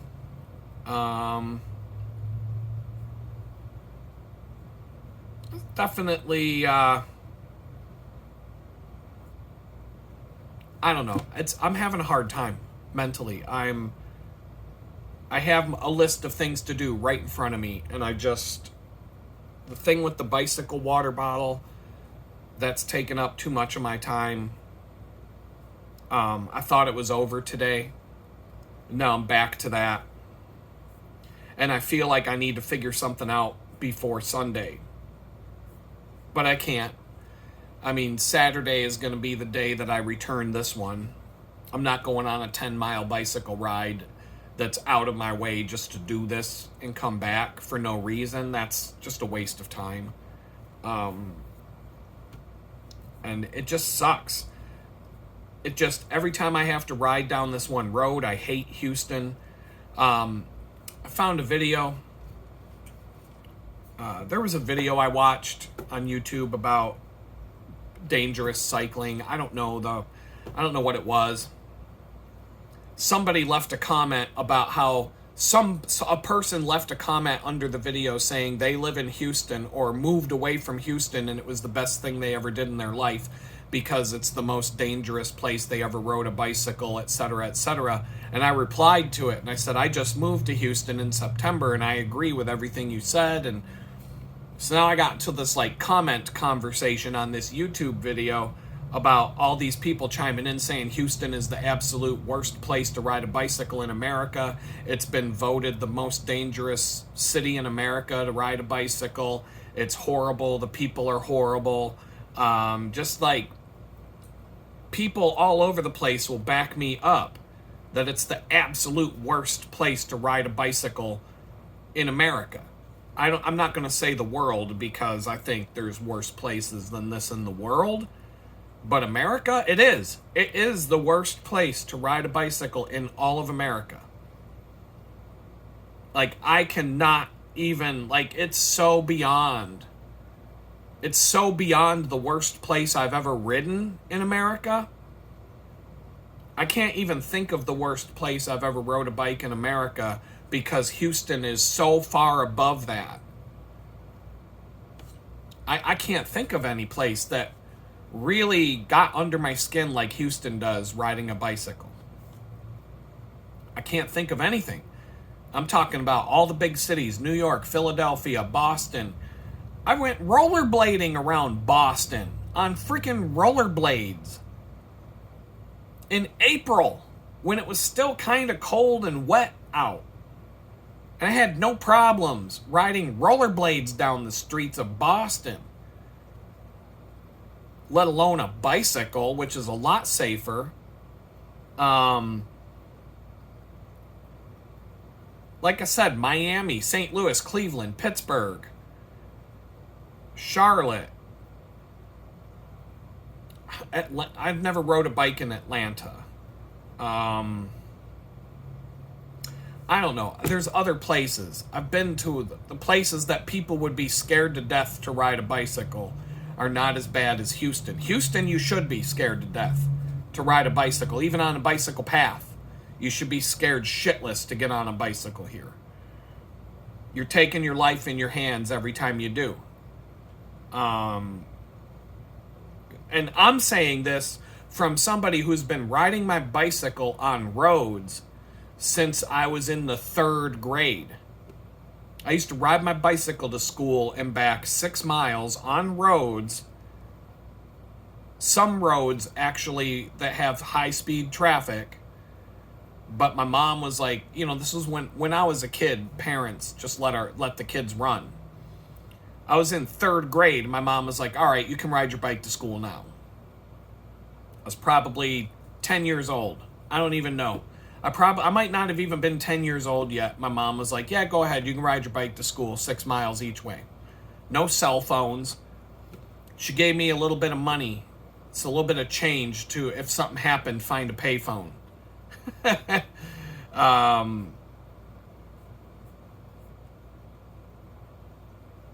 had to walk home with a flat tire once. 4 miles of the 6. I don't know. Like, I've been riding a bicycle around long distances since I was in the 3rd grade. By the time I was in like 7th grade, but when I was in high school, when I bought my first road racing bike, I used to go on I would wake up on a Saturday and go on a 100-mile ride and then come home. My parents would have no fucking idea where I was. I'd be all the way on the other side of Rochester, New York, and have to turn around and come back. I'd be all the way, who knows? I could be in one of 3, 4 different counties. I never even really knew where I was going to go until I went. My mom came up with a rule once. I was probably 14, 15. She goes, I want you to at least stay in the freaking county, Adam. Just stay in Orleans County. And so I had a map of Orleans County on my wall, printed map. And I had the route highlighted, the border, because all the roads, it's like graph paper, east, west, north, south. There's almost no deviation from that. So I made a ring around the border of Orleans County, and I rode out to the county line road, all the way up to the lake shore, down the lake shore to the other side of the county, down, up, and home. All the way around the edge of the county. I'm like, fine, if you're still not gonna have any idea where the fuck I am today, are you? The county is actually pretty big, and I could be anywhere in the county today. What does it matter? What does it matter if I got on the towpath and went all the way to Rochester and back? Or what does it matter if I rode to Buffalo and back? Or whatever. Tell me to be anywhere in the county. Fine, if something happens and my bike breaks down, I gotta walk back to the county and then call and say, I'm stuck, my bike's broke down, or whatever. You know what I mean? Like,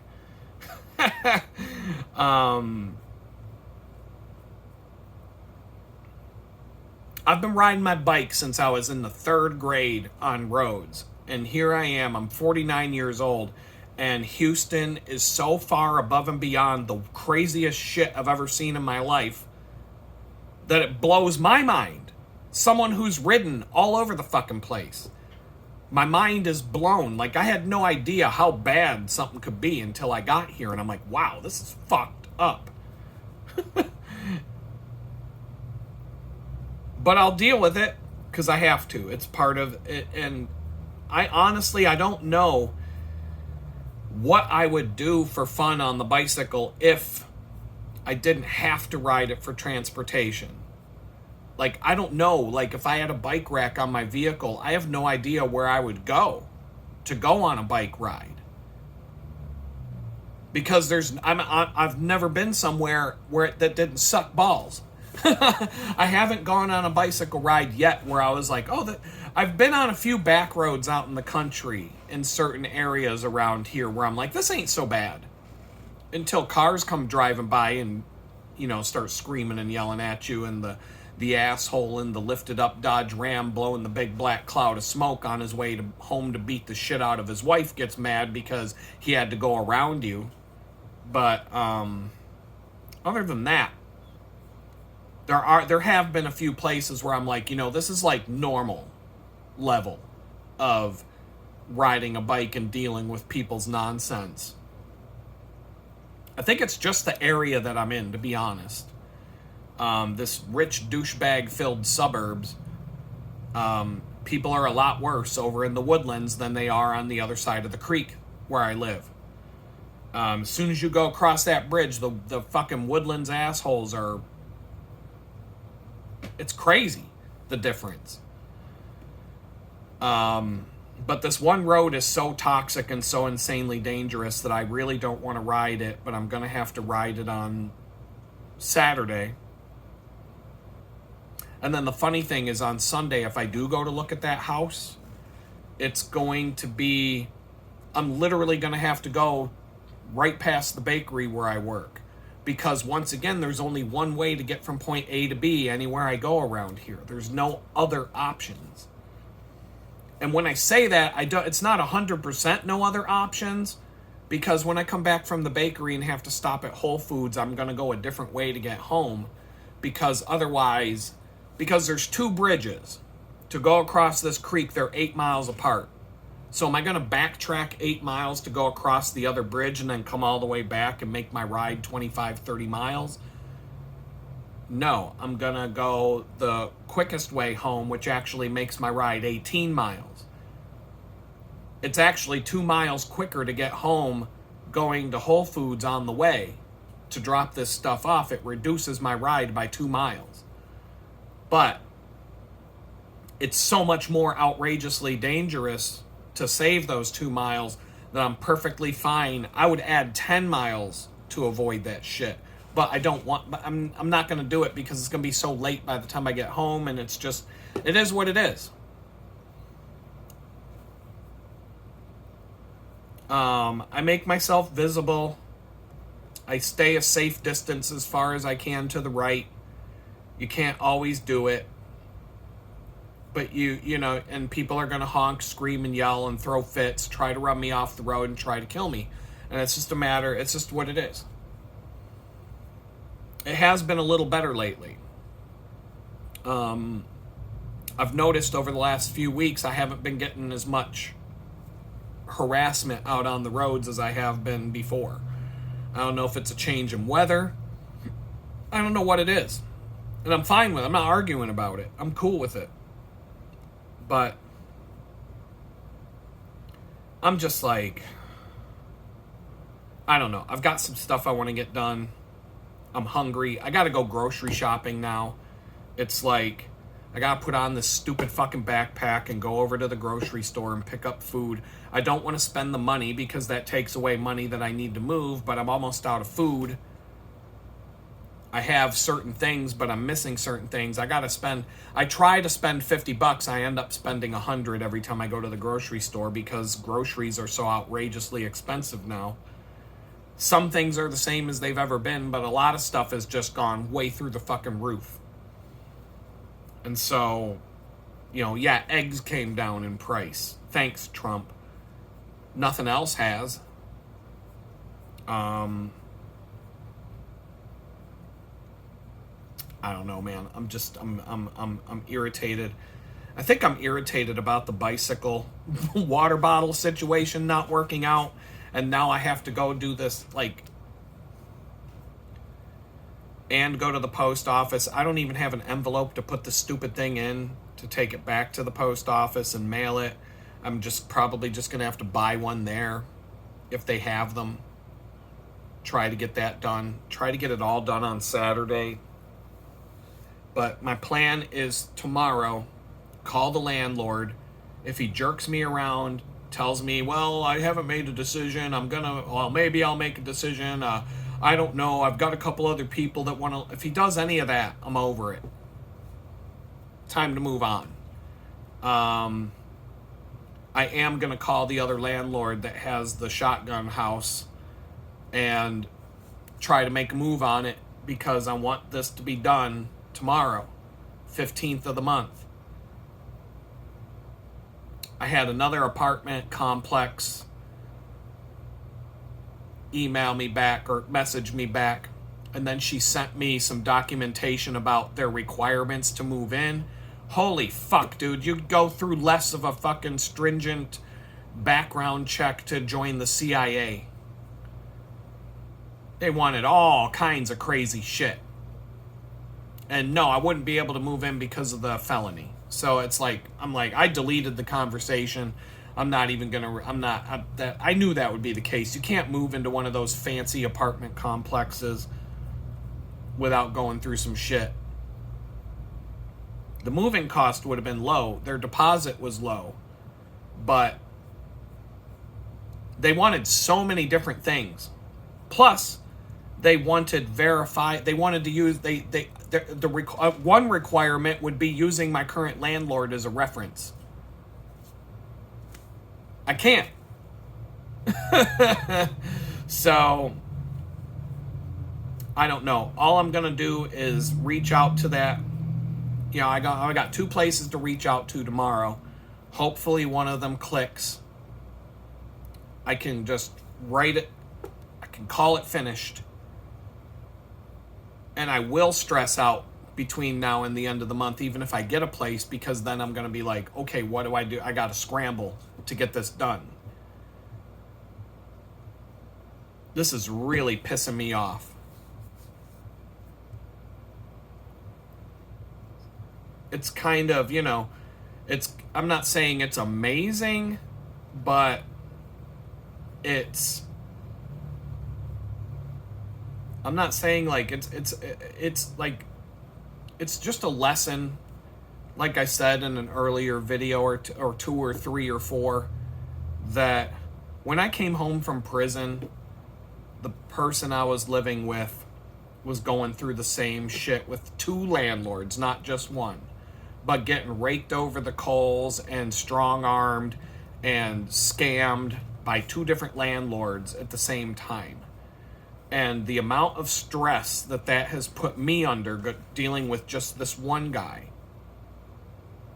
for now, it's about 6 weeks. April 3rd. I don't know. How many weeks has it been? I don't even know. Let's look. Let's look at my calendar here. And I can break out of the funk once in a while, but it's like 1, 2, 3, 4, 5. Tomorrow will be 6 weeks. 6 weeks to the day tomorrow. This guy, I mean, and now here's the thing. When you look back a year from now, a period of 6 weeks doesn't really have the same pull.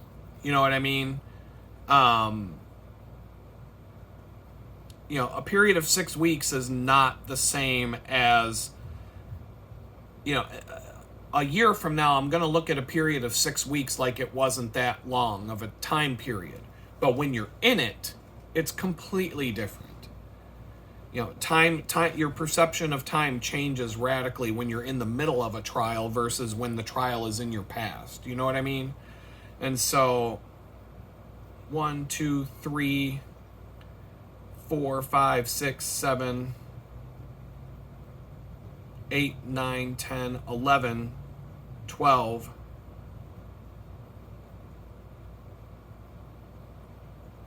It was like 13 weeks I was homeless.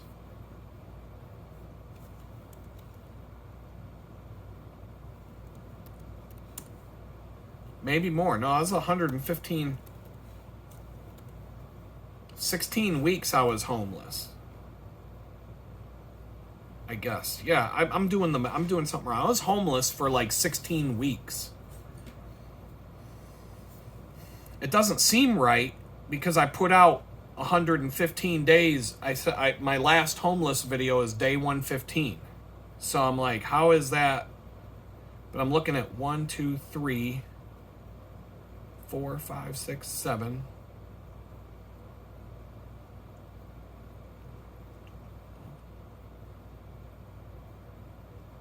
Yeah, 16 weeks. 16 weeks. Give or take 16 weeks I was homeless. I've been dealing with this landlord for 6 weeks. And hopefully by tomorrow I'll have a good idea of 1 to 2 weeks left here. And 2 weeks, that's a lot of time to pack up everything and get ready to move and line up everything and get things squared away. It really just takes one call to the U-Haul place, you know what I mean? And like, it'll be okay. I shouldn't be too...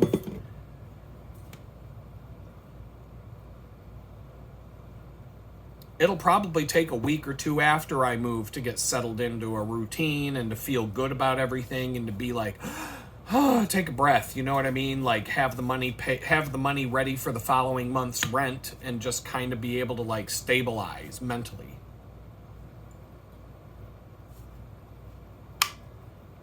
I gotta stop drinking coffee until I eat. That's part of it. I've drank, this will be my second thing, possibly third thing of coffee today. I've got to brew more cold brew. I'm out of cold brew. I got to do laundry. I've got not a lot of laundry. Not as bad as I let it go last time. It's just a lot of things that just... If I could get to the point where my place was clean and tidy again and I could just sit back and be like, oh, thank you. That would do a lot to level out my stress. But the bicycle workshop last weekend added to the chaos inside this place. The fact that I don't have enough room to maneuver it has an effect.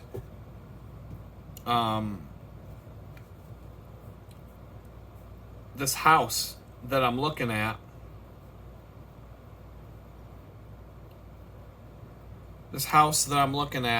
is or this apartment that I'm wanting to get my hands on is, it would solve a hell of a lot of problems. It would put me in a good frame of mind. But even, my friend yesterday that I was talking to, he was asking me about it, and I told him, he goes, well, don't you think that's an indication of what this guy's going to be like to deal with after you move in, if he's jerking you around now for over 2 weeks? Almost 2 weeks. It was a week from Sunday that I looked at the place. I went an entire week, talked to him again 1 week later, and he's telling me that he's going to have his mind made up tomorrow morning. I'm not calling him today. I'm not going to try and jump the gun. I'm going to call him tomorrow morning because that's what we agreed to. And hopefully I don't know what, my intuition is pretty strong when it comes to things like this. And he gave me plenty of reason to have this intuition. I feel like, I'm trying not to jinx it, but I feel like the guy's going to jerk me around again. Or he's going to say no. I'd rather him say no at this point. I'd rather him just say, you know what? I'm going to rent it out to somebody else. Sorry, but it was nice to, it was nice talking to you. Thanks for your interest, blah, blah, blah. If that's how it goes, so be it. I'll be okay with that. I'm not going to like it. I'm not going to be like, yay. I'm not going to be like dancing around about it, but I can move on from there.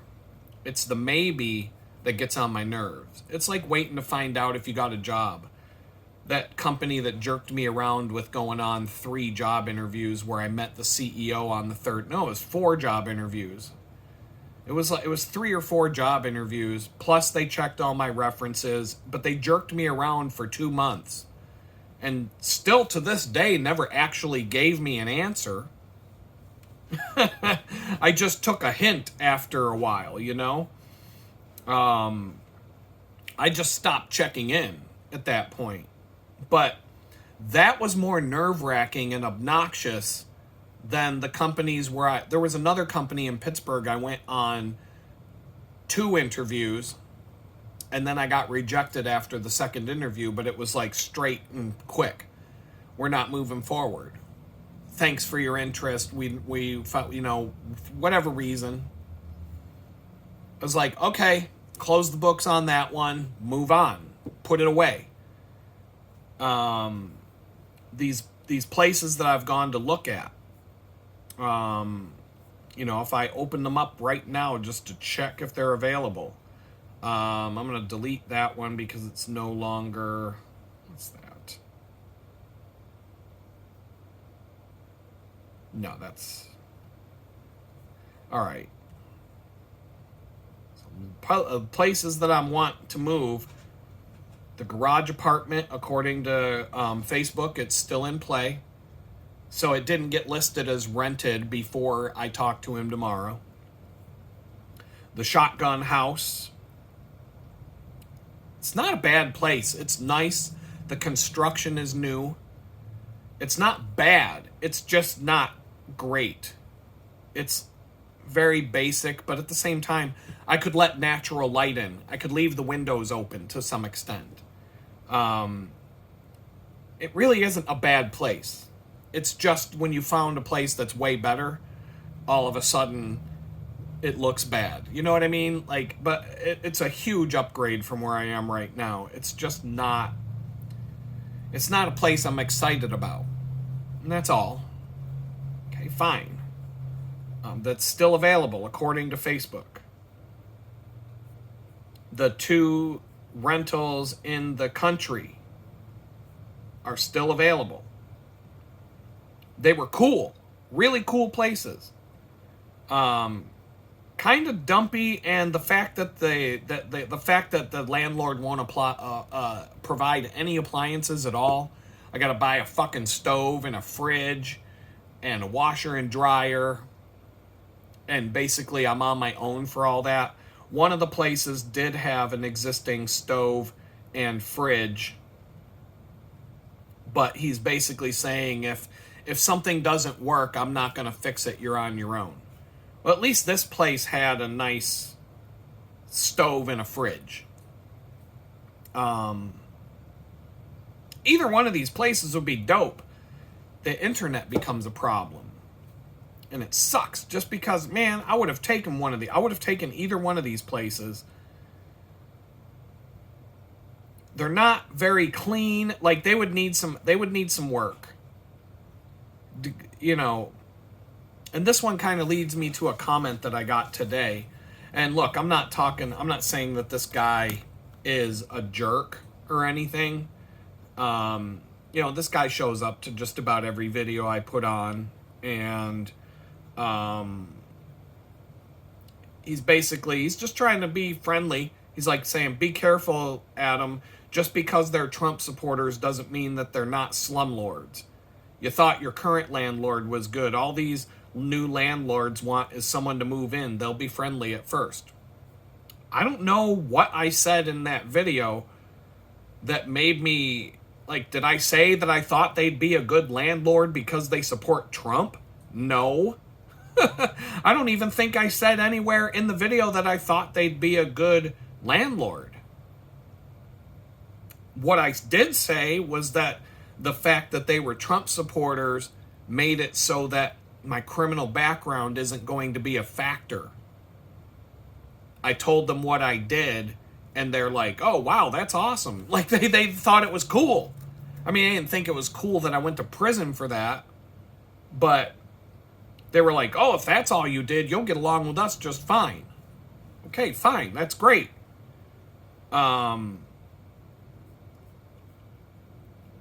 That is not an indication that I think they're going to be a good landlord. It just means that I won't have a hassle moving in. But either way, the internet was bunk on that situation, and I can't live somewhere that has no internet. I just don't trust. I didn't trust it when I called the company. I called the company to verify whether I could get internet there, and it left me with a bad taste in my mouth. And at the end of the day, I was like, I just can't do it. And then somebody at the bakery told me, oh, I had that company for my internet a while back, and they were terrible. The speed was terrible. It went out all the time. They're unresponsive when you call them. They don't care. All the things I was just saying about T-Mobile today. It's just,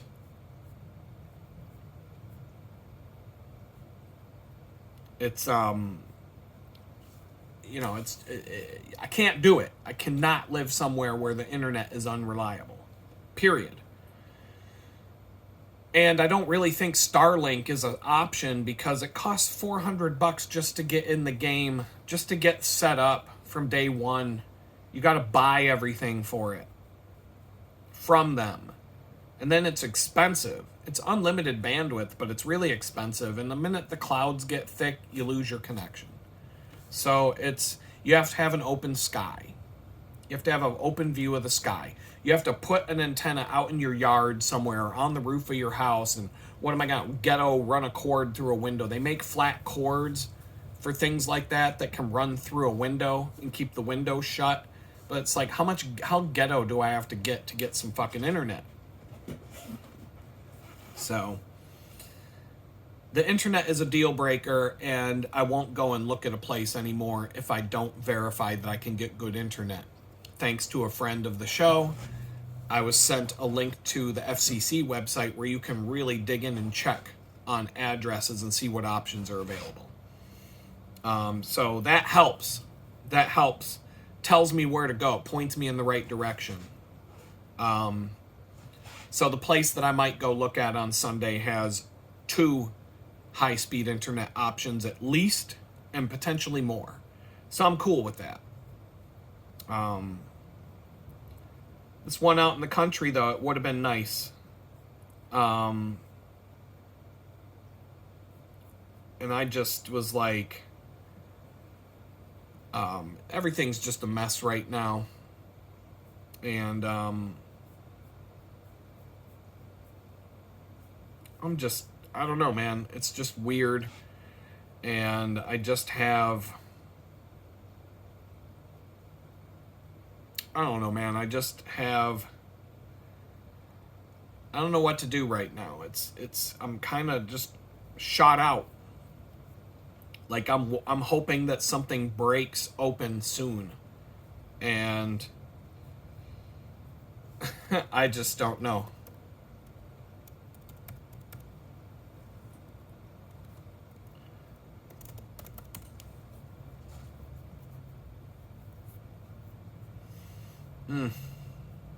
So I don't know, I'm tired. I'm going to let you all go. This is a useless video, but I'll still post it, whatever. I'm booked I got videos posted going all the way to the 20th, and I've been recording and recording more ever since. So, but at some point when I do move, and I'm going to change the format back to, more real-time updates, I'll probably just change the schedule of all the videos to do like 4 or 5 a day, or just let them go bum, bum, bum, bum, bum, bum, bum, and just let them drop on certain, like maybe 4 or 5 a day, just to get them out there, get them on the channel live. I probably won't just blast you with 20 videos that come out all at once. But I'll probably just I'll do something. I don't know what. Maybe I'll start a new video series and just let those continue day to day to day until they play out. I don't know. It's kind of it's nice knowing that I'll have a video posted every day right now, even though I only have a little bit of time to schedule them, and it's a quick edit, export, upload the files, do all that stuff. I don't know. Instead of sitting here talking all day, I got to get to doing some stuff. So I'll say peace out, and we'll talk again.